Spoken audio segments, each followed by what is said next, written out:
2024 में इनको हटाना सबसे बड़ी देशभक्ति का काम है। देश तभी तरक्की करेगा। इन्होंने जो निर्णय लिए कुछ समझ नहीं आता ये क्यों निर्णय लेते हैं। ये निर्णय लेते हैं कि इनकी जगह कोई और निर्णय लेता है। 2016 में बोले कि भ्रष्टाचार दूर करने के लिए हजार हजार के नोट खत्म कर रहे हैं। इनसे पूछा भाई हजार हजार के नोट खत्म करने से कैसे भ्रष्टाचार दूर होगा, तो बोले कि बड़े नोटों में काला पैसा रखने में सहूलियत होती है, तो इसीलिए बड़ा नोट खत्म कर रहे हैं, हजार हजार के नोट खत्म कर रहे हैं। और 1000 का नोट खत्म करके 2000 का नोट ले आए। तो बताओ भाई, बड़ा नोट 1000 के बदले 2000 का नोट ले आए तो कैसे भ्रष्टाचार खत्म हुआ नोटबंदी से? कुछ नहीं खत्म हुआ। बोले आतंकवाद खत्म होगा, आतंकवाद खत्म हुआ उनसे? कुछ नहीं हुआ। तो ऐसा लगता है उस टाइम बड़ी अफवाहें चली थी जब 2016 के अंदर नोटबंदी हुई थी कि बहुत ज़बरदस्त भ्रष्टाचार हो रहा है, 30-30% में नोट बदले जा रहे हैं। बड़े बड़े आम जनता तो लाइनों में लगी है, लेकिन बड़े बड़े लोगों के पीछे दरवाजे से नोट बदले जा रहे हैं। जितने करोड़ों रुपए दे दो, लेकिन 30% में नोट बदले जा रहे हैं, 30% कमीशन ले रहे हैं ये लोग। उसके बाद ये 2000 का नोट ले आए। अभी 7 साल भी नहीं हुए, अब इन्होंने 2000 का नोट बंद कर दिया। सो आज सभी नई दिल्ली विधानसभा के वॉलंटियर्स का स्वागत है।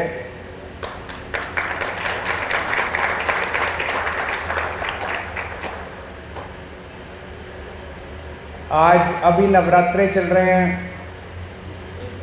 आज कल परसों तीनों दिन मैं विधानसभा में कई सारी रामलीलाओं में, दुर्गा पूजा में, कई सारे त्योहारों में शरीक होऊंगा आप लोगों के साथ। आप सबको सभी त्योहारों की बहुत बहुत शुभकामनाएं। दशहरे की शुभकामनाएं, दिवाली की शुभकामनाएं, दुर्गा पूजा की, काली पूजा की, छठ की, सभी त्योहारों की बहुत बहुत शुभकामनाएं। बहुत बहुत बधाई आप सब लोगों को। एक चीज़ तो मैं आप सब लोगों की तारीफ़ करना चाहता हूं, क्योंकि मैं जब भी अपनी विधानसभा में कहीं भी जाता हूं, किसी भी कॉलोनी में चले जाओ, कहीं भी चले जाओ, लोग अपनी सरकार की तो तारीफ़ करते ही करते हैं कि दिल्ली सरकार अच्छा काम कर रही है। अपने वॉलंटियर्स की बहुत तारीफ़ करते हैं।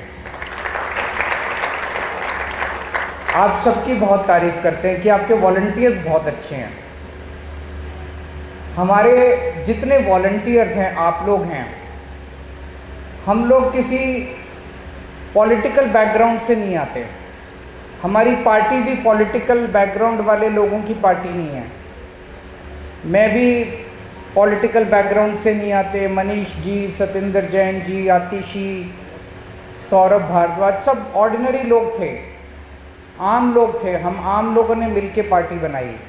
उसी तरह से अपने वॉलंटियर्स हैं, आम बैकग्राउंड से आते हैं। जो नॉर्मल पार्टियां, दूसरी पार्टियां हैं, अक्सर उनके लोग काम वाम तो करते नहीं है, गुंडागर्दी करते हैं अपने इलाके के अंदर, गाली गलौज करते हैं, धौंस जमाते हैं, यही करते हैं ना दूसरी पार्टियों के लोग।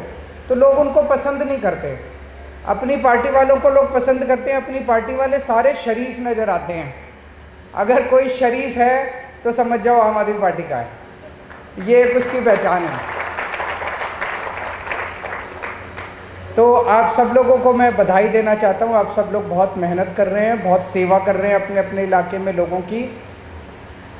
अब एक चीज़ मैं इम्पॉर्टेंट है जो बात करना चाहता हूँ, वो है अब 2024 के चुनाव आ रहे हैं और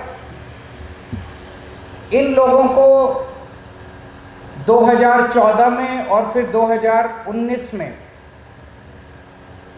देश के लोगों ने बहुत भारी बहुमत देके जिताया था। ऐतिहासिक बहुमत था, अद्भुत बहुमत था। इनके पास मौका था कि ये चाहते तो देश को जबरदस्त तरक्की के रास्ते पे ले जा सकते थे। लेकिन आज देश में हम क्या देख रहे हैं? चारों तरफ माहौल इतना खराब हो गया है, इतना खराब हो गया है। आपस में लोगों के लड़ाई झगड़े होने लगे हैं। एक व्हाट्सएप ग्रुप के अंदर व्हाट्सएप ग्रुप तो छोड़ो, परिवारों के अंदर बाप और बेटे की लड़ाई हो जाती है। भाई आप कोई भी आदमी किसी भी पार्टी का हो, लेकिन इतना ज़बरदस्त समाज के अंदर पोलराइजेशन कभी नहीं देखा गया था। गलत तो नहीं कह रहा मैं? इतने लड़ाई झगड़े, इतना भ्रष्टाचार, इतनी गुंडागर्दी, इतनी मारपीट, इतनी लूटमार, कहीं शांति नज़र नहीं आती। और अगर शांति नहीं होगी तो देश तरक्की नहीं कर सकता। इस वक्त देश की हालत, और कोई तबका बता दो जो खुश हो इनसे, सारे दुखी हैं इन लोगों से। बेड़ा गर्क कर दिया इन्होंने, इकोनॉमी का बेड़ा गर्क कर दिया, सब चीज़ों का बेड़ा गर्क कर दिया। तो मुझे लगता है आज अगर सबसे बड़ी कोई देशभक्ति का काम हो सकता है तो वो एक ही है कि 2024 में इनको हटाओ, है कि नहीं है?